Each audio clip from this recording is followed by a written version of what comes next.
Il s'appelait Elior. Il avait tout. Des immeubles qui touchèrent le ciel, des voitures silencieuses et brillantes, des costumes taillés sur mesure. Son visage était beau, sûr de lui, respecté. Là où il passait, les regards s'arrêtaient. Le monde semblait lui appartenir. Puis, en une seule nuit, tout s'est effondré.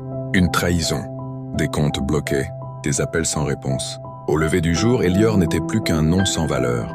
Les rues qu'il applaudissait hier détournèrent le regard. Les amis avaient disparu avec l'argent. Chaque porte se fermait plus vite qu'elle ne s'était ouverte. Il a vendu ce qu'il pouvait, puis perdu ce qu'il était. La fin est arrivée. La vraie, celle qui fait mal au corps, mais surtout à l'orgueil. L'homme admiré dormait désormais sur un carton, sous la pluie.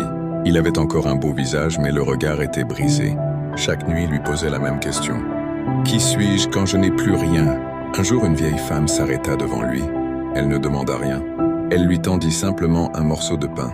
Ce geste, plus précieux que tout l'or perdu, réveilla quelque chose en lui. Elior comprit alors une vérité douloureuse. L'argent lui avait donné du pouvoir, mais la perte lui donnait une leçon. Il se releva lentement, pas riche, mais conscient. Et c'est là que son véritable combat commença, car perdre tout, ce n'est que le début. C'est la suite de son histoire, sa vraie renaissance arrive dans la partie 2. Abonne-toi à la chaîne YouTube pour ne pas la manquer. Active la cloche et partage, car cette histoire pourrait aussi parler de toi.